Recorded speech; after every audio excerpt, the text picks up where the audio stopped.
There it is. That's right, ladies and gentlemen. It's another exciting edition of 3D Politics right here live with you on Facebook. Tommy McKay, your host with 3D Politics, and I've got David Van and David Oldham with me. Hey, where's Broso tonight? Oh, he's on assignment, man. He's over changing the world one state capital at a time. Nice. He's in Oklahoma City. Fundraiser tonight for Oklahomans for parental rights, health and parental rights. There we go. Nice. Raising money for good candidates. Yeah, I heard from Liza earlier. She said they had a great turnout, and so far they've raised 5 figures and want to do it 5 times that much before Election Day. Tell them who Liza is. Liza Greavy is the president, chairman, I don't know what her title actually Good is. question. Of Oklahomans for Health and Parental Rights. Okay, nice. And so she's the state coordinator. Very good. The one thing that New Jersey didn't have. Oh, Yeah, and Tom, this is another one to add to our list. I know you've got next month, you're going to be talking about some special interviews you're setting Coming up, right? Liza's somebody we're going to have to Oh, get good in idea. that list with you. Good idea. So, yeah. I like that idea. Yeah. We got an exciting story tonight. A lot of stories. We're going to talk a little bit about impeachment. G.T. Bynum did pick a police chief. Did not do a national search. We've got a story from KTUL, Teachers for Sanders. That's the one I'm all lit up about. There's a story out of Tulsa, also a parental rights story. It's a tragedy that David Oldham is going to tell us about. Van's going to bring us some court updates on Dean Davis and Keith Davis. That's right. And the impeachment trial's going on. We're still waiting for the smoking gun to enter the room. We'll let you know. There you go. We're keeping an eye on it. All right. Well, so the first thing I want to get into is this story out of Tulsa. Is it Haley Hughley? Hughley. Dozens of teachers across Oklahoma spent their Sunday canvassing in different neighborhoods trying to get support for Bernie Sanders. Now, one of the things that they interviewed a gal named Kate Smith, and she says to have a president that supports those rights, that is, she thinks that education is a right. Oh. And I guess she's just going to take that from people who provide it. But she wants a president that would support education as a right because it would be support from top down. Now, that is Wow. That is Talk about somebody who just demands dictatorship. well, not only that, but it's a literal. You know how I am with semantics. It's literally a misuse of the word support. I asked my Yeah, right. I asked my 11-year-old, have you ever built a card house or played Jenga? Yeah. Have you ever started from the top? And the answer was no. And the reason she gave me was because it won't support anything. You have to support. Support is a word that literally means underneath, from below. Right. It's like wet ocean, etc. So I think it's interesting. And now I did Twitter over there to the gal that wrote this story, Haley Hughley, I think. I'm not sure. Okay, right, yeah. And I did not get an answer, but I told her I wanted to. Oh, like you expect one. She's a cute girl. I don't expect her to call me back. But no, she said dozens of teachers, which I think that would be at least 24 by my math. But it would have to And be if so she's correct. I actually was asking her, how does she substantiate her number? Where did she make that estimate from?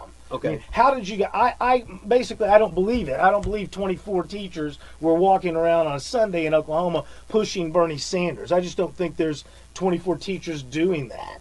Well, I don't know. I'm just saying, is she talking statewide or in a particular spot? Across Oklahoma. I want to know, across Oklahoma. are there 24 teachers, and how does she get the numbers? Dozens is a pretty vague number. But the bigger issue here is that she likes Bernie Sanders because he wrote an op-ed in the Oklahoma supporting and praising the teachers that walked out in protest. A year and a half ago. Hughley, is this an opinion piece? No. She's just reporting on this teacher who's walking around supporting Sanders because she thinks that she wants support from the top, which is demands, not support. Gotcha. Okay, but into the deeper issues of the story. Here is a Oklahoma public school teacher. Right. She likes the idea that public school teachers protest and walk out. Right. She wants a president that will support other teachers that also want to walk out on the parents and the students. Okay, Yeah. this is a bad example for the students, for the teachers. She's a bad example of a teacher walking around suggesting that we want to promote more walkouts and more protests. Well, understand, this doesn't happen in a free market-based schooling system. Yeah, yeah. Because remember, as I have said innumerable times, tax-funded schooling is illegal. It's not a right. It can't be a right. Well, it can't be a right because it has to enslave somebody. It violates the 13th Amendment to do that. It is confiscatory, or it confiscates your property, which violates the Fifth Amendment. Well, anytime you declare something a right that the government has to provide for, then the government has to have the power in order to vest it in it. And I like what Jefferson said, that the legitimate powers of government extend to such acts only as are injurious to others.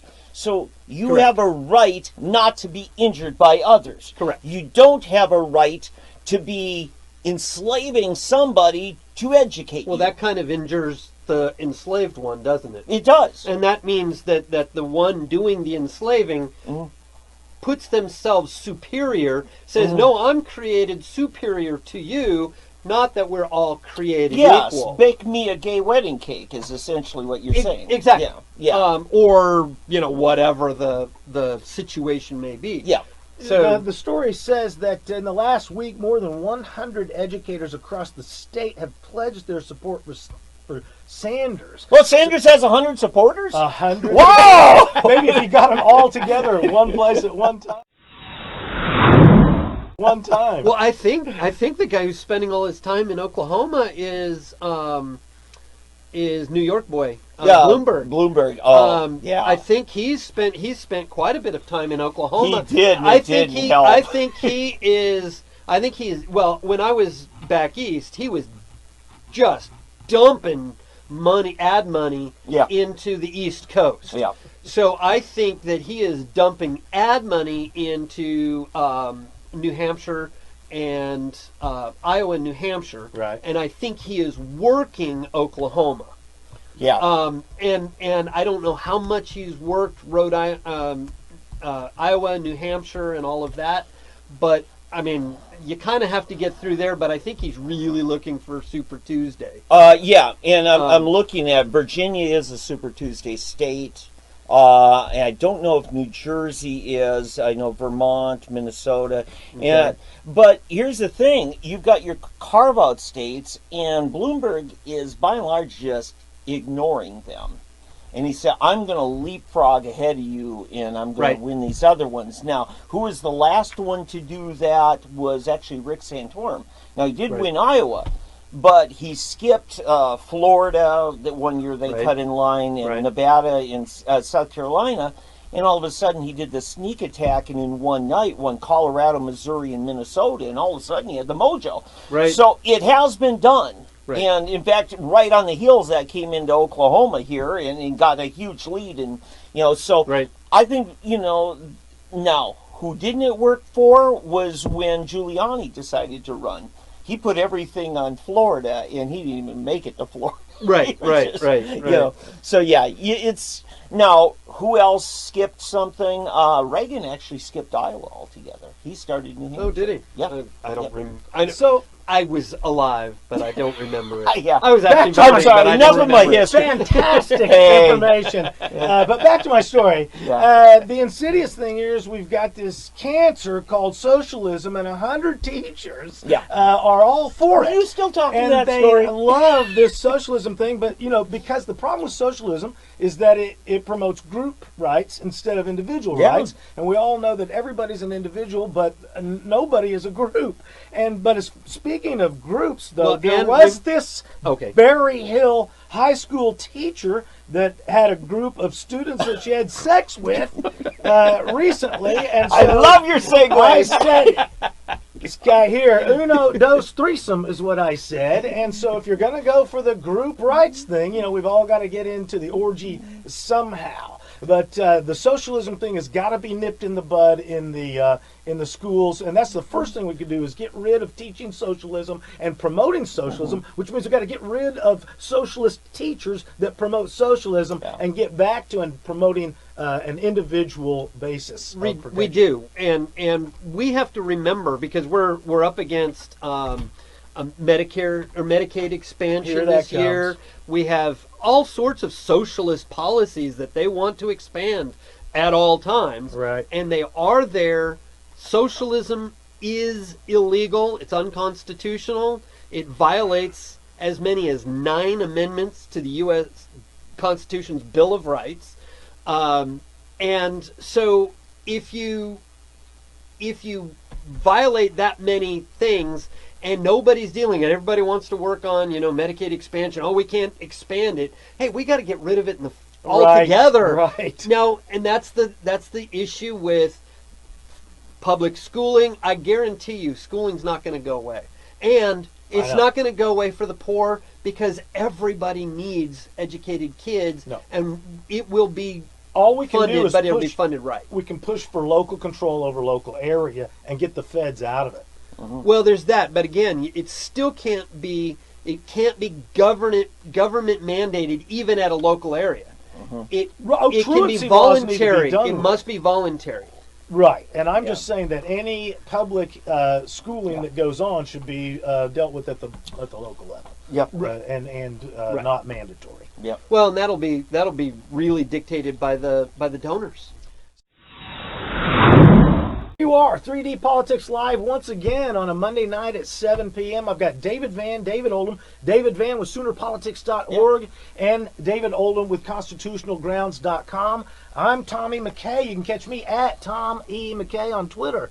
And we're going to move on now and talk a little bit about G.T. Bynum, picked a police chief. Yes. And last week we talked about what I call the fake fight. He had the activists all worked up about wanting him to do the national search. And to me, I still stick with that was a fake fight. They just made it easier for him to pick the African American that he wanted to without any blowback from any other people worrying about that. I wanted him to pick a suburban Republican, and he did. I was pleased with his choice, and I was pleased that he didn't go national. Yeah. Yeah. So, and this is, again, your community policing. You're right. He's like, I thought these folks up in the minority groups on the other side of town wanted community policing, except when it came to this. Except for national, right. Somebody doesn't know Tulsa for squat. They want in charge of our policing. Exactly. I said, well, I don't know Tulsa, but I know Detroit, and I will run you like you're Detroit. Into the ground. Just like we do it. Yeah. So yeah, it sounds like a solid guy. I mean, just on the individual things people said about his style, his nature, his diligence, he just has been a clean cop. Yeah. Well, and he just seems like he's reasonable. Yeah. Well, it'll be nice. It'll be nice to meet him and actually have a full discussion with him and see how reasonable he will be. Yeah. Because I mean, they will seem reasonable until you start scratching the surface, and then you find out whether they really are. And we hope that he projects some strength. He seemed to be quite humble, and we hope that ultimately he'll project some strength. I know that one of the reasons I contend that GT wanted him anyway, regardless of skin color, was because he's data driven, and that's what GT sells to other cities is his consulting on data for cities. And so that's it's handy that that's one of the things they want is a data driven police force. And so that's what he's got. And I don't disagree with every decision GT makes, but he seems to lead from behind. Yeah, he doesn't really get up there and do it. When Bill LaFortune was mayor, and those were bad days, I tell you, we wanted more cops. And he said finally to associate, he says, now you understand, if we get more cops, that means they're going to do more arrests, and our crime rate will go up. That's true. Exactly. That's data driven. I know. Yeah, it's counterintuitive, but actually much of our crime is caused by government interference in the first place. Right. And as you know, with mental health and everything else, if it weren't for them creating these people and putting them into situations that kind of drive them into it, we wouldn't have a lot of the crime. Yeah. A lot of it would die out, and they would be spending their time on real crime instead of the fake stuff. And we're going to get into that later in the show on court updates, because much like the Blanchard guy, we covered that case. He ended up settling, getting some nice cash, is because they wouldn't leave a guy alone. Right. You know, we just want to be left alone. And if some busybody called in that won't name who they are, consider the source, officer. If they can't name and state, I was eyewitness, I actually saw a crime, besides they don't look like they belong in this neighborhood. Right. You know? Tell them, leave them, you know. You got to have a crime you want to call the cops. Well, it is time that the police start educating the public when they make a bad call. And we're not going to say that it's a malicious call, but it's a bad call. Sure. And that's happened to me numerous times with First Amendment stuff. Yeah. Well, it was incumbent upon the police to go out and educate the guy who had a problem with me just exercising my right. Yeah. Right. And so, because they couldn't kick me out.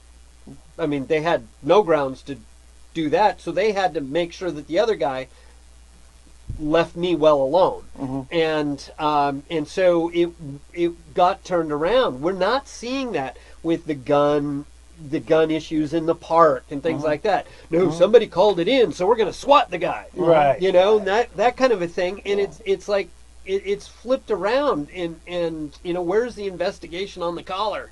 And the discussion with the caller. And here's my problem with the snowflake left, is they think that because I'm offended, now that is grounds for police action. Right. You know, you will literally be harassed by cops if you're scaring people. Well, it's that narrative they're being taught. People. Yeah, and they're like this. It's tattle on the bully mentality. They're not responsible for their own feelings. They've got to make sure and tattle. This guy, he hurt my feelings. Well, look what it's doing. Like, our Constitution says you have a right to bear arms. Right. But if you bear arms and it scares people, they feel they have a right to arrest you for harassing people, scaring people. Well, you just have to question, should you be scared? Is it your own fault you're scared? Or is it because there's some fearmonger taught you to be afraid? Right. You know, that's... Well, and that comes down to the duties of liberty. Yeah. Because if you're demanding all this government force be used in your stead, and you're demanding that it be done, you're calling the cops on everybody, then you are violating your liberty to live at peace with your neighbors, because you're actually calling in the gang, calling in the warlord on your neighbors. Yeah. That's a declaration of war. The legal plunder. And let me tie this into your first story about Bernie Sanders here. A government that has enough power to meet all your needs and provide all your goodies under the thing as rights. Right. That kind of government has enough power to just squelch all of your rights. Right. And you can't have it both ways, folks. ACLU, are you listening? Because the ACLU doesn't seem to be about civil liberties anymore. They're more about what the government's supposed to be providing for you. I think the bigger problem is with the general public thinking that it's a good idea to pass these laws, not so much the ACLU. Well, it's both. It's that they're AWOL. That's why I'm getting off on ACLU, because right now they should be defending Paul Tay against, hey, listen, he's not a sympathetic figure. I get that. He deserves defense either way. Yeah, but instead of doing that, they're letting him rot in jail. Why? Because he's competing with them on state questions. And where are they in our Lawton case, which we're going to get to in a minute? But where are they? Yeah. And this is, ACLU is more about a political agenda, not so much about civil liberties. Well, they actually say that on their website because if you go and look to use them, because I have. Yeah. Because I thought I had cases that would be of interest to them, and they say we're going to pick and choose the ones that are of interest to us for our purposes, and they will pick and choose. So if we don't get back to you, then you consider yourself screwed. Disclaimer here: they are concerned, especially when your case helps their fundraising. Then they will provide something, and then they will use it to raise money. Right. You It's kind of like when you watch PBS. You ever watch a PBS there when they're fundraising? That's when all the good shows are on. And then they're raising all that money, and as soon as the fundraiser is over, they go back cut all the shows you want. They go back to the crap. I did see a good episode of Nova on PBS, What Killed the Dinosaurs. It was a lack of funding. I want to touch on a serious thing and kind of very, very delicately touch. We don't do serious very well. I know, but I'm going to say this, and I'm going to say it because I think it's important, and I'm focusing my attention on the media and the hypocrisy of the media and the continual political correctness that we all pretend to live in when G.T. Bynum hires a policeman that is black, we have to say an African-American policeman. Oh boy, make sure. Right. Now, when famed and beloved Kobe Bryant goes down in an helicopter crash, tragically, how many times have you heard them say African-American Kobe Bryant? Right. Oh, never is the answer. And the media is totally hypocritical on this politically correct thing. The fact is, Kobe Bryant was never oppressed. He's flying in a private helicopter, unfortunately, to his own demise.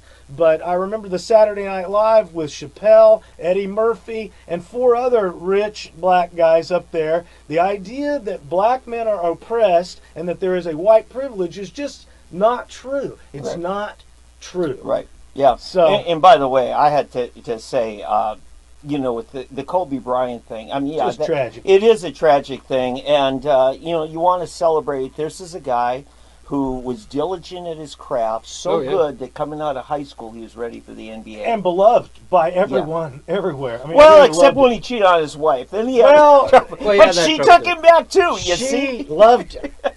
They haven't even buried him yet, and here I am talking about it. I hate basketball. It's so predictable. The round ball, you drop it, you know exactly which way it's going to bounce. A football, that's a ball that you never know which way it's going to bounce. Yeah. And then there's that hockey. Is that truly a football when you throw it with your hands? Okay, here we go with the soccer thing. But what do I know? My head's in the clouds. Got to tonight, give you the word on that one. Okay, you guys just missed it all together. All right. Look at me. My head's in the clouds. What was your brilliance? My head's in the clouds. Oh, that's why you're leaning back so far. Yeah. You aimed the camera. Yeah, I know. Hey, by the way, you guys like the show? We are actually improving this thing. Better we are. and better. Yeah. This week by week. Yeah, I still have IQ immunity. But we're we can't help that. We work on it. In the weeks to come, we plan on doing some things. Tom's going to have some announcements on some endeavors you're looking at doing. We're going to pick a date, but we're working on some, you've got some things. Individual interviews. Yeah, that's good. And I know you're working on your own stuff. We're working on quite a few things. So, and we've helped get the studio off the ground. We're going to be working with some other people on things, and I'm looking forward to a very interesting legislative session starts in a week. Right. And by the way, calendar, Thursday, if you're in the Tulsa area, Tulsa County, you got your precinct meetings. I just did feel we should mention that. Now, if you're not Tulsa County, get with your county party or whatever and find out how to get plugged in. It's where it starts. This is one of the things. You don't have to have a dime to your name to get involved in your party politics. Right. Yep. Thursday is most of the meetings, and it's at tulsagop.org. Yeah. That's great, and there's a lot of people that chime in and chide me and the Davids about things we say or don't say on our show, and this is go to these meetings. You can sit right there and get in on the actual function of government there.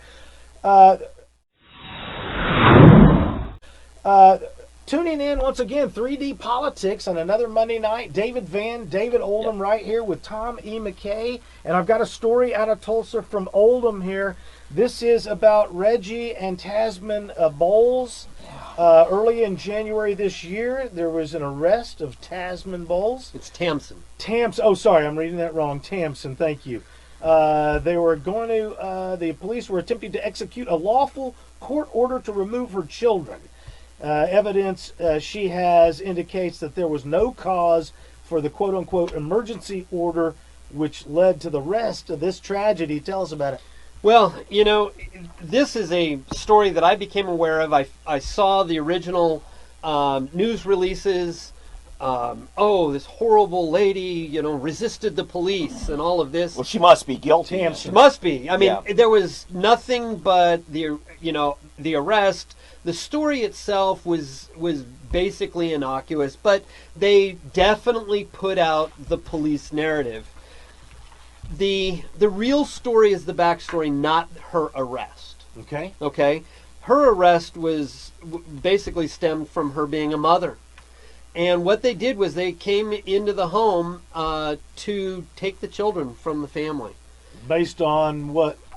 Based on an alleged complaint filed to DHS, and then an attempt to investigate. Now, we've heard this before.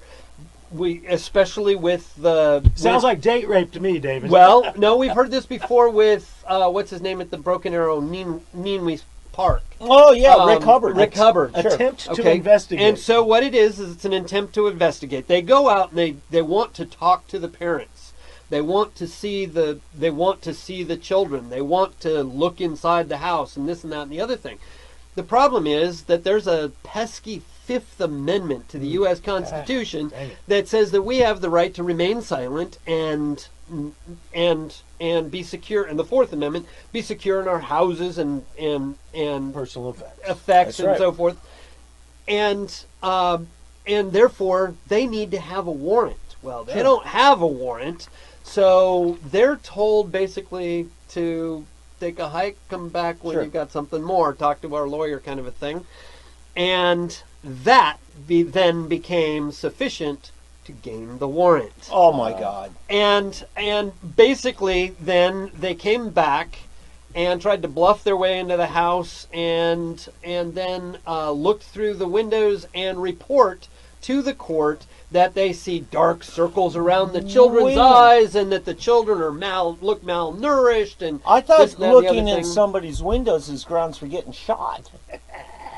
You mean being shot by the police? That would be you looking out your window as grounds for being shot.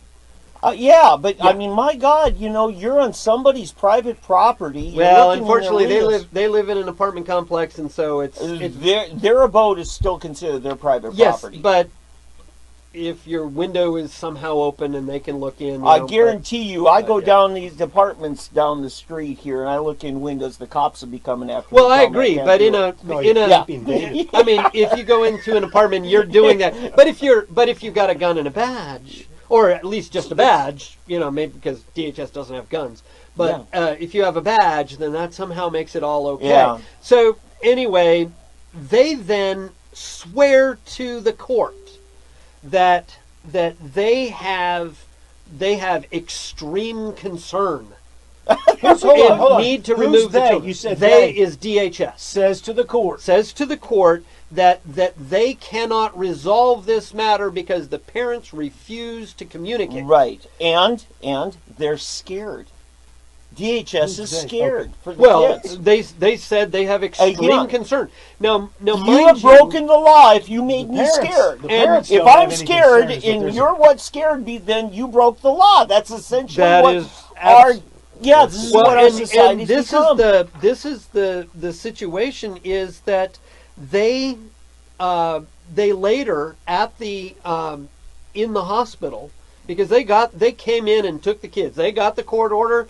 The judge, without any actual probable cause, okay, the only thing sworn to was extreme concern, right? And parents won't talk to us. And we had an allegation, an anonymous allegation. So if you exercise your Fourth Amendment, right, your right to remain silent is that's the Fifth Amendment. Well, yeah, okay. If you exercise your Fifth Amendment, that now is grounds for a warrant. Correct. How dare they not talk to us?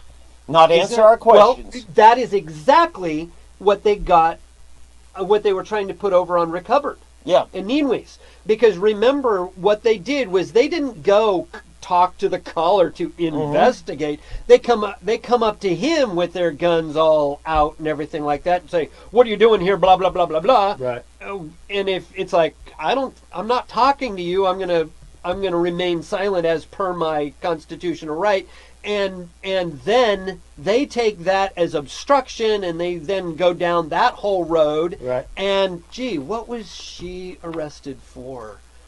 Basically resisting, obstruction, impeding, that sort of thing, because when they did come in, she was left with nowhere to escape to but the bedroom, and tried to. So tried to hide, one of my mantras is, what's true in the micro is typically true in the macro. Is there a parallel or an analogy to what they're doing to Trump in the impeachment trial? Oh, absolutely. Because essentially, he's saying, look, I'm gonna.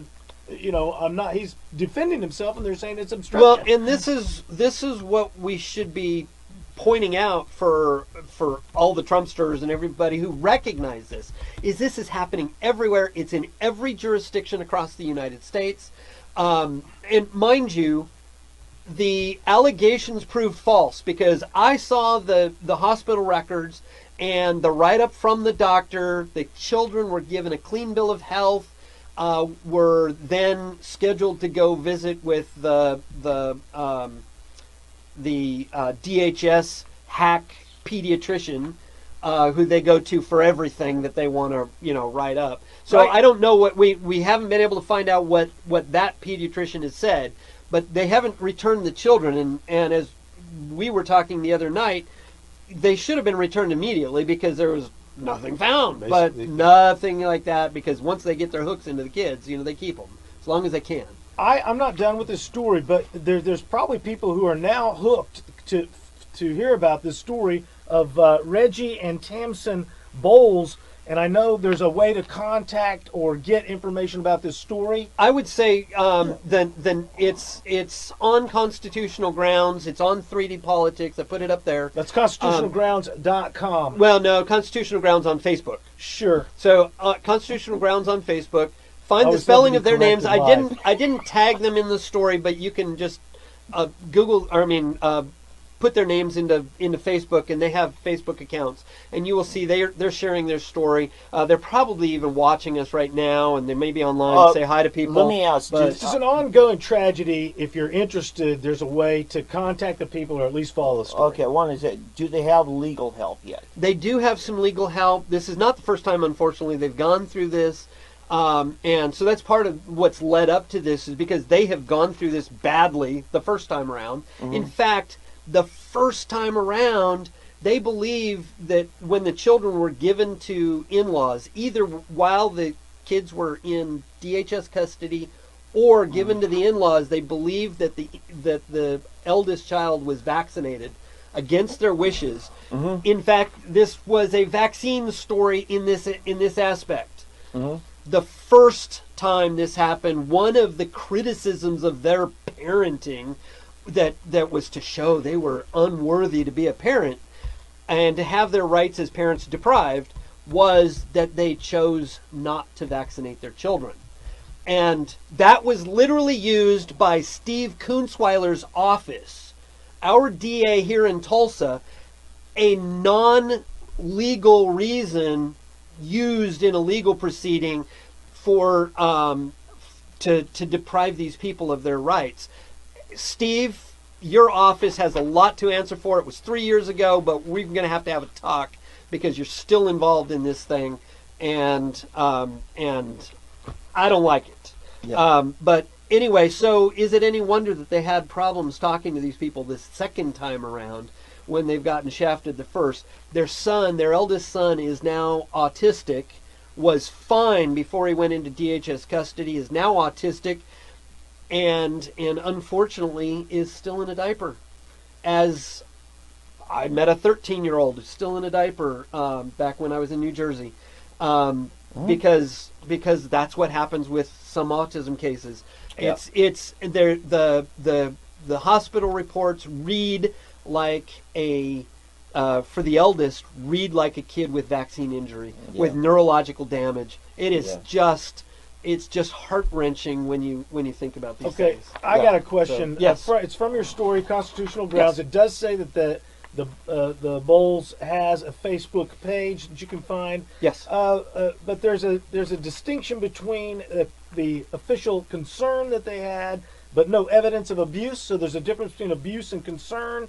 And then it says here, plus upon finding out that DHS's concern was invalid. Who found out it was invalid and how they validate the invalid validation? Remind me where that is. Well, what I'm saying is it's in the bottom. Constitutional grounds takes Yeah. interest in cases like this. Oh, right. But it says upon finding out their concern was invalid. Who found out? Who says it was invalid? Well, it should have been the caseworker, because there is a DHS caseworker who took the children to the doctor, to the hospital, and they were given a clean bill of health. So at that clean bill of health At is where it was least at that determined. point, there should have been some sort of light bulbs going off in that caseworker's head, and it's the caseworker who handles their case today. But it's that doctor's meeting that you're saying was proving the concern was it was invalid. proving the concern was invalid. Okay, correct. that's my But then they did leave open to have yet another follow-up in case course. something bad should show up. And a few days later, and that was on the 13th or 14th. It started on the 10th. 13th or 14th, there was supposed to be another doctor visit, and that's the DHS special doctor that they take everybody to. Right. So I don't expect to have good news from that one, but we will have to find out. Unfortunately they're being hampered in their ability to get paperwork. While they were able to get the paperwork readily from the hospital, they were unable to from this doctor. May have to wait 30 days, and they're already having to go to court on it. So it's kind of hard to go to court when you don't have all your ammunition. So Right. we'll And see. if you're not of means to where you can take the time to do it. And pay that's the the money. other problem and that's what is often the case. These people are not of means like so many, to be able to buy their way out. Right. I had to say, some of the most incredible parents in the world are parents who care for kids with developmental disabilities. Absolutely.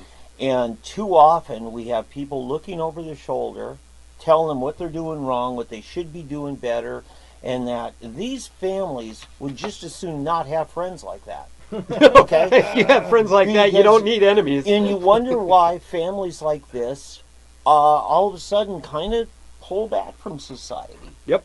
And they do. And I know some very prominent families who are caring for kids with disabilities and that, and they don't tell anybody. Right. I've been in some of their homes, and I'm like, oh man, I've got a whole new respect for what kind of people you are. Absolutely. Now, and they don't talk about it. Right. And it's for two things. Number one is, you don't want to draw this kind of attention from the do-gooders and the busybodies who think they know more how to raise your kids. Right. I have to tell you, Tom, I was a much better parent before I had kids.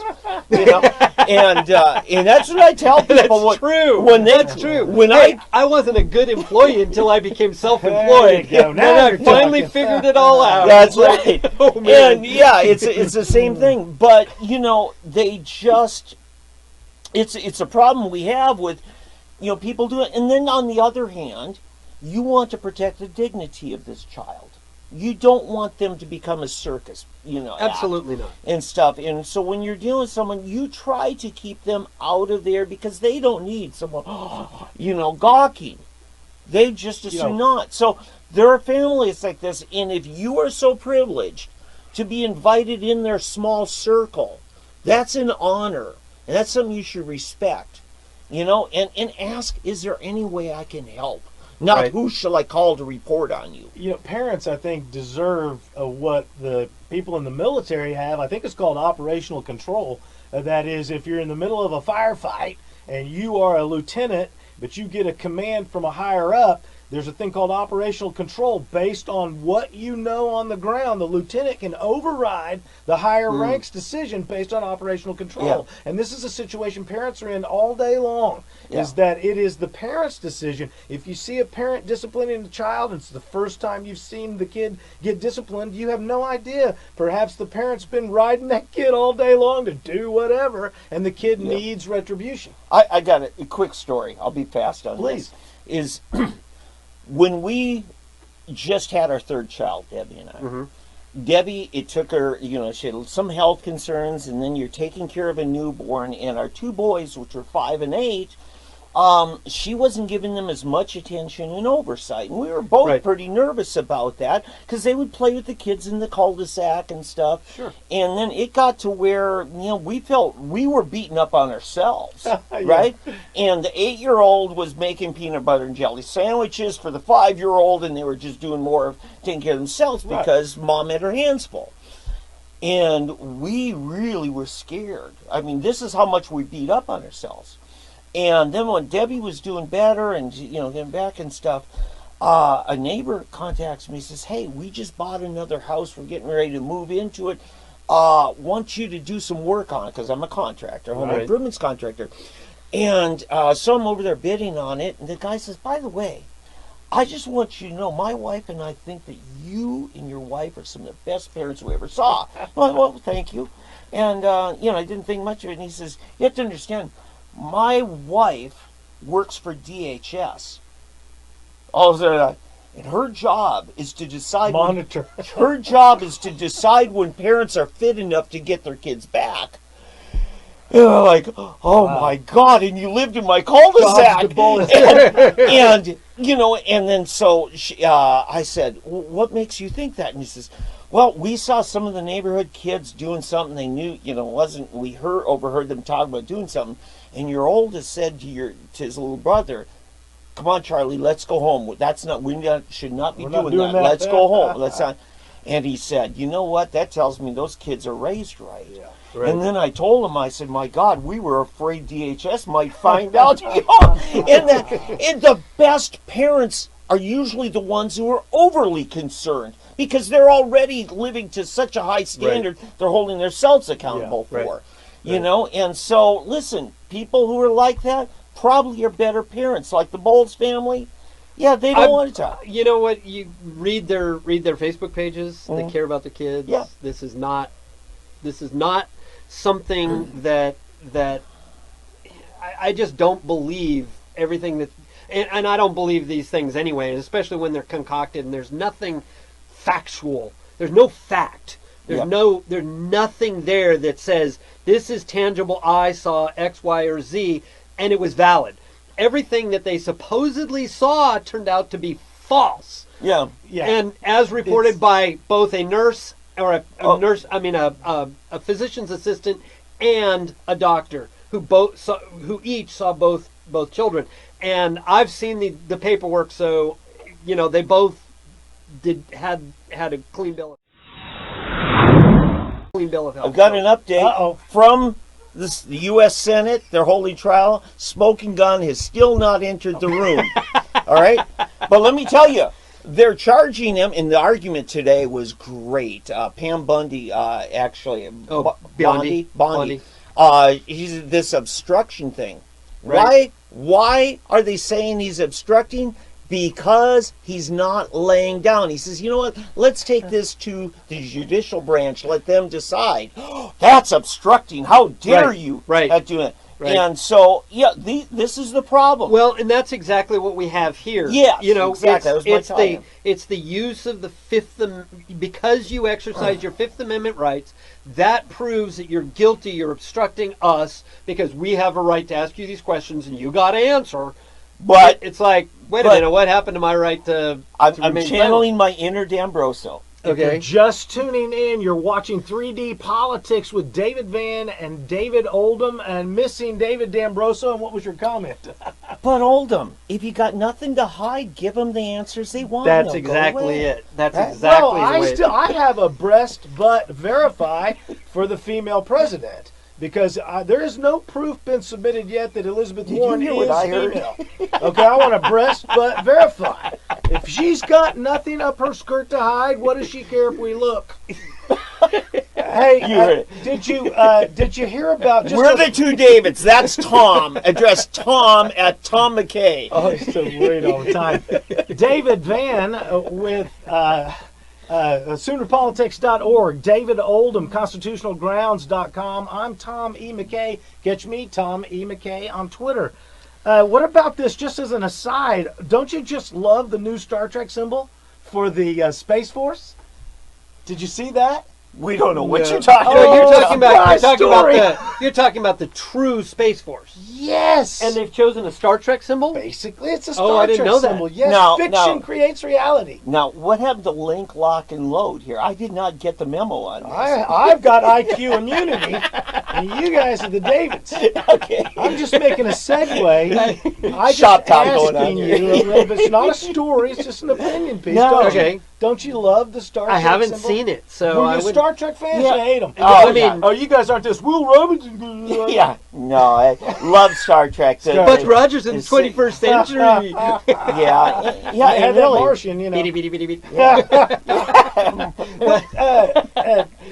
I have taught a course with young authors. They were 12 to 14. They came into Langston, and one of the things I taught was that what future that you want, write it now in your science fiction. Science fiction creates the reality Yeah, sure. that we have. We've Sure. seen it again with Star Trek, again Mhm. with the emblem. You know, the 3.5-inch floppy disks we used to use, fit flush mount into the computer and pop back out. That Yeah. was designed. The person who designed the 3.5-inch floppy disk designed them to work and look like what he saw and liked on Star Trek. Right. Literally, okay. Gene Roddenberry creating the world we want. Right. And so I love the fact that the emblem of the new Space Force, Jim Bridenstine picked the right emblem. It looks very similar to an updated version of the Star Trek logo. Oh, really? Yeah. Which Almost. which Star Trek emblem? The first 60s, ones or yeah. the 60s Here one? is Okay. the just to give you the view of it. The But upside down. Okay, I, gotcha. Yeah. Gotcha. I love the new thing, and also, what do you think about this NPR story? We're getting ready to move on with the court updates and talk a little bit about Dean Davis and Keith Davis and the court's updates. But what about this NPR story? Did you hear about the NPR gal I that was just got into an listening argument tonight, with no. Pompeo or whatever? Really? And he said, come into my office and indicate. He thinks he indicated that it was off the record. She said it wasn't off the record. He got real mad. Now her story is that he pulled that Pompeo pulled Kelly from NPR aside and asked her, "Do you even know where Ukraine is on a map?" And she says yes. And so he summoned, in her story, she says that Mike Pompeo summoned his aide to bring a globe out with no writing. Now, I didn't even know. I mean, you almost have to special order that, don't you? Buy a globe with no words printed on. I mean, and if you order one, who's got it handy? Well, that just tells you, according to the State Department, borders are all negotiable. So I just simply doubt that there was a globe sitting there handy with no words on it, or that Mike Pompeo would tell some lady point at a place on the map. It's just absolutely ridiculous. Yep. Absolutely ridiculous. Yep. What about court updates? One more time for 3D Politics. If you're just tuning in, Tom McKay, David Vann, David Oldham. Tell us about the court updates. All right. Well, we actually this was not ready to go to press Monday. We were covering, you and I, Oldham, about what's going on down in Lawton, Comanche County. Elderly man lives, I say elderly, he's in his 50s. That's a young pup. Okay. He lives by himself. He evidently has a history dealing with anxiety and stuff. So he gets his medical card, medical marijuana, to grow his own and to consume, to buy, and all that. He lives alone, and he gets busted in October 4th at 6:10 a.m. According to his documentation, it was a no-knock raid. And now, let me just a little background here. If you are a licensed patient in Oklahoma, you can grow 12 marijuana plants. Only 6 of them can be in flowering stage. Well, they yanked up 8 plants in his backyard that they, I guess, claim were all in flowering stage. I don't know. Problem is, the Lawton police are not forthcoming with the details, yet they've locked this man up for 4 months now. Okay? And they are for a misdemeanor. Okay. Right? Isn't this a misdemeanor? No, actually, they found a bottle of prescription pills in his house that had somebody else's name on it. So they're calling that a felony. So therefore he's a dealer, so that makes it a felony. He has Ziploc baggies. That's the question. He had Ziploc baggies, and that means he's a distributor. It doesn't mean he makes sandwiches at all. You're Could right. Not-for-profit dealer. Yeah, I know.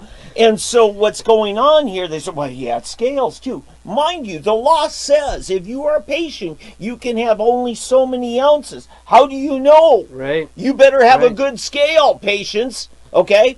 So, well, he has scales. That means he's a dealer, right? And all these things, they have not produced a single customer yet who's bought anything from him. Mind you, the best... They didn't say he was a good salesman. Right. And I know Weight Watchers who have scales. Okay. Now, he's got a gun collection. And they had them in a safe, most of them. Right. Oh, right. so that's why they're interested But in again, there's nothing wrong with having a gun by your bed. This is Oklahoma, right? Yeah. But they take all of his guns, not just take them into their own... The asset forfeiture, they have been surrendered now without trying him. Well, that's because they have tried the guns. Yeah. The guns are guilty. You mean they tried them? What? Well, They didn't harm anybody. that's the whole point. Yeah. Is that of asset forfeiture? It's not your property. Your property goes on to trial. It's not you that has to go to trial to lose your property. Your property is its separate entity. But they can't find anybody who's been shot by one of the guns. I thought Or any crime that's happened with that gun. No, they were all part and parcel of the illegal dealing. Yeah. So this is the problem we've got here. Is now They were co-conspirators. Now he's allowed to have 8 plants.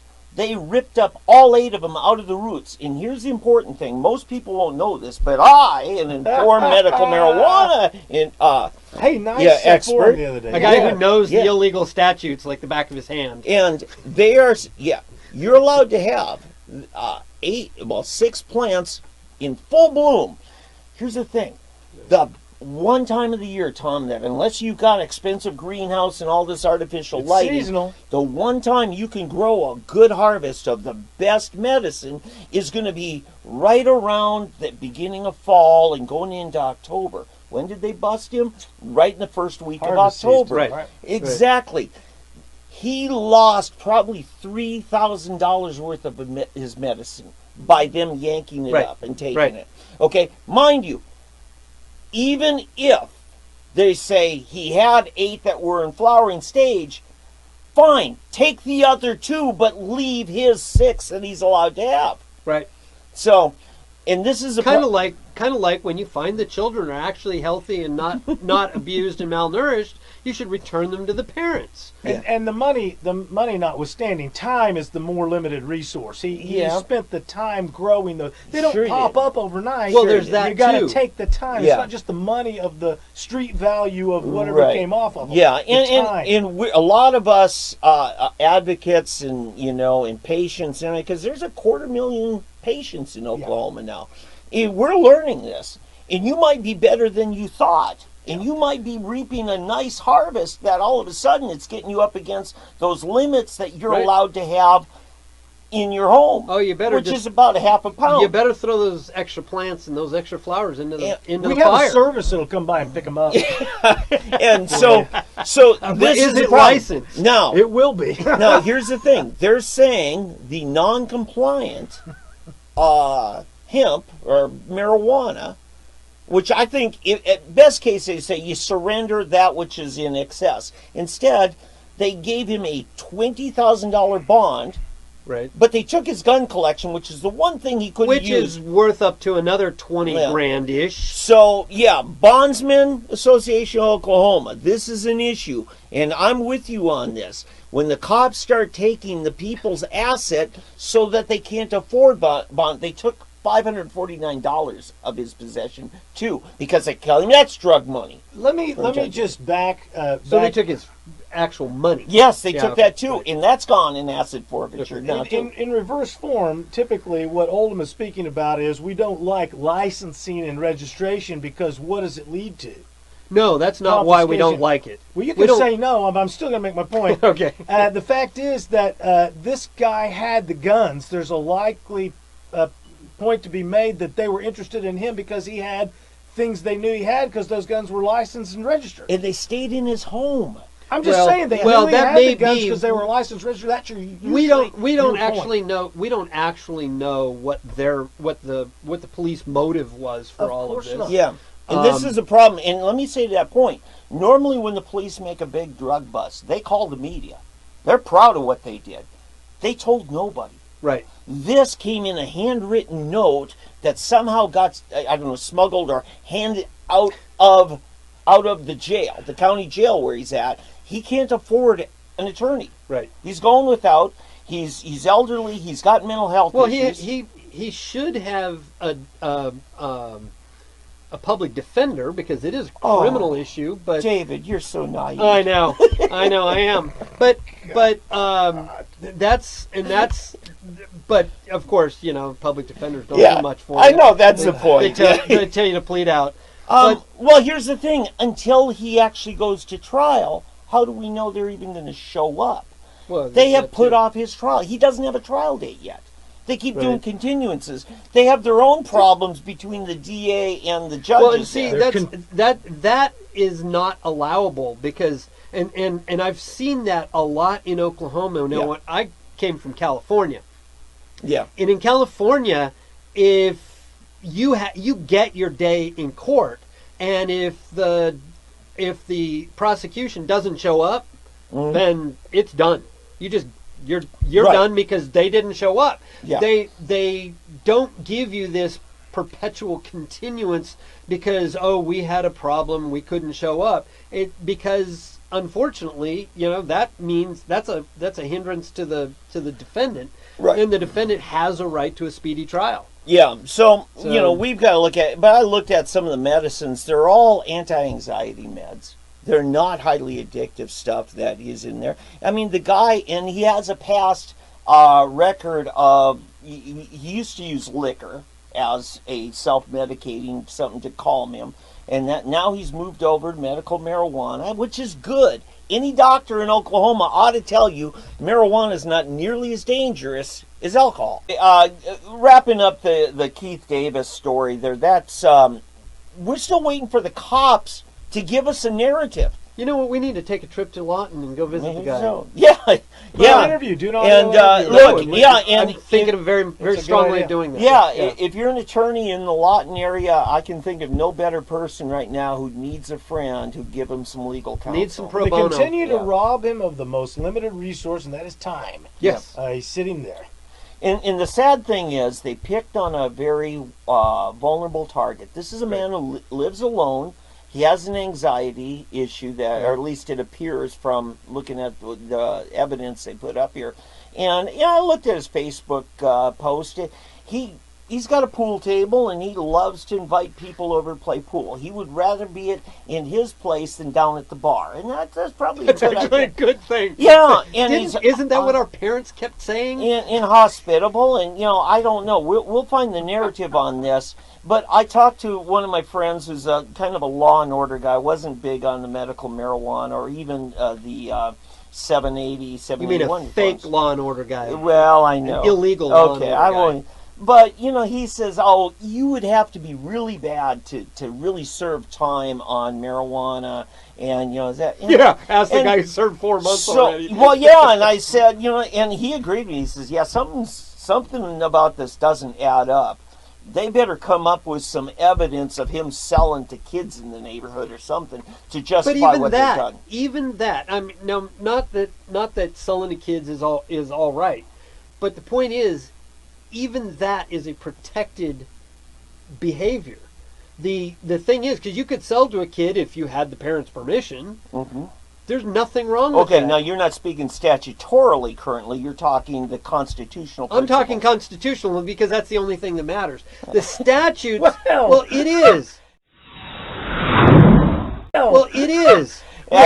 We need to wrap it up. We got one more story before we get out of here. Yeah, okay, so then the other thing is locally, and I thought that State Representative Dean Davis was going to trial today. Well, it's another continuance. And he did get a victory here a couple months ago. It was right after you and I had dinner with the district attorney. Right. Within a couple of days, he dropped the felony charge, which if that had been a conviction, he'd been out of public office. Correct. Right? So now it's back down to misdemeanor. In fact, that night the DA complained to us that the cop never showed up at the hearing for the guy getting his driver's license suspended. But I've talked to some people very close to this case, and I'm just not at liberty to say who, and I'm getting the sense that they're going to hold out for an actual trial, and I don't think Kunzweiler wants this to go to trial. I think he wants it to settle. I think it sounds the more it goes, the more I think it's weak. And here's the thing. I remember I was in the judge's chamber a couple years ago talking on some mental health policy stuff, and she says, well, when it comes to misdemeanors, the saying goes, stack them deep and settle them cheap. Right. And so Kunzweiler's got a limited budget, and to some degree I say thank God. Right. Yes. Because it's things like this where nobody was hurt, nobody was harmed, and in how many of these cases are essentially what you call political prisoners. Absolutely. So I don't know in this particular case because we don't know the circumstances for real. Yeah, but I think and I did get a chance to talk to Dean Davis today, and I said, sounds like you've gotten a renewed perspective on civil liberties. And he says, oh, let me tell you. And so he's going to be more free and open to talk once this thing gets settled. But meanwhile, he's looking forward to heading back to the Capitol next week. He's got nothing but support from our leadership, and so I'm looking forward to working with him on a number of issues. And I think, he was our highest scoring freshman House member on the Freedom Index. He was. So that's that court update. And I think I'll just stop with those two. I've got some others. Any other plugs before we get out of here? We've got a nice show put together. We're almost out, just a little over an hour. Yeah, it was. Well, and I'd like to speak to the medical marijuana people because we had your town hall last week. Yeah, we talked before. That was a great job pulling that together. That was a fabulous job. It was very instructional. I was very especially saddened. that first question. Yeah. I asked it. It was a book. He wrote a book. And I cut a lot of it. Yeah. But because I was actually doing most of it for the audience, but yeah, we know for the medical marijuana people. What saddened me about that meeting was how they did not want open freedom for everyone else. Mm-hmm. They want to keep medical marijuana locked into this whole prohibition licensing Who's scheme. they are you talking about? The medical marijuana people that all were the there. Audience the audience certainly, and they were pro medical marijuana. Mm-hmm. And I was calling for everything to be open and made constitutional again, and the audience actually didn't want that. They actually applauded keeping it all exactly the way it is with all the problems and foibles and beware you don't go over your amounts because, somebody could come and get you still. Let me say in response to that, I'm not agreeing with this, but the sentiment is there seemed to be this narrative, given the time and place we're at, of do we support 807, which is, in some people's mind, the next level of evolution. 807 is horrible. There's Thank you. No freedom in 807. None. Okay. So in that context, do we move on to 807 or do we just tweak what we've got? Now, that's their mentality. That's their false choice. That's not where you're at. Well, yeah. That's not where our I've been trying libertarian to say friends, that there are a lot of other choices, but a libertarian purist it would say, hey, treat it like you would tomatoes. Right? Well, or a constitutionalist. Because there's no difference. We have the right to both. Yeah, so over an hour. Yeah, it was what I wanted to say about last Tuesday night's the town forum, town hall on mental health on marijuana policy. Yeah. And we had good partnership there with the local church. That interesting, they loved having Dr. Z's Z Leaf dispensary next door, right. And yet we've got a lawmaker who thinks that's a terrible thing and no church should like having a dispensary next door and has written a bill to that effect. He's going to try to mandate it. Yeah, and then we got another lawmaker that often we side with that now says, oh, $2,500 is way too cheap of a license to grow or to sell it. We're going to raise it to $10,000. Hey, once you're extorting, go for the whole hog. Yeah, why not? Why not $1 million? Hey, extortion is fun. So but there's raw footage that they can find. There's a raw footage link. Yeah. That they can find that link. Right on the Facebook page on SoonerPolitics.org or on our Facebook page, you'll find that. So that's raw footage from the town hall meeting, or it's a discussion forum from last Tuesday. And I have to say, it was extremely instructive to hear what the lawmakers were thinking, the two that came, and the interaction with the crowd, because it was very interesting to hear the questions that were being asked. The brain trust in that room that night, the top dispensaries, top legal experts, attorneys and stuff, and advocates. And we had some, you could tell by the level of the questions that these people were informed. They want to do it again. If people would like to do it in Oklahoma City, I'd love to help whatever group wants to put one on in Oklahoma City. I think especially once the legislature gets there, you can do a Tuesday night where you've got plenty of lawmakers available. Right. I think let's continue the narrative, because I think there was some good stuff come out of there, and I think we flushed out a lot of ridiculous stuff, or at least got to call it out. Well, we got to call it out. It's not worked out, but that's going to come as you in the public get on board, right? Because as we grow in numbers, then they have to give us and Tom, credence. The last thing I want to say is all of the fear-mongering that went on a couple years ago and that has basically proved to be nothing. Correct. Oh, yeah, we're all going to die in an apocalyptic... Oh, yeah, and our kids are all going to drop out of school and start tie-dyeing in a T-shirts. Year 2000 type Y2K. Apocalypse. So it was but good. With marijuana haze. So, yeah, it was good. And I'm trying to think what's coming up. Go to your precinct meetings if you haven't already.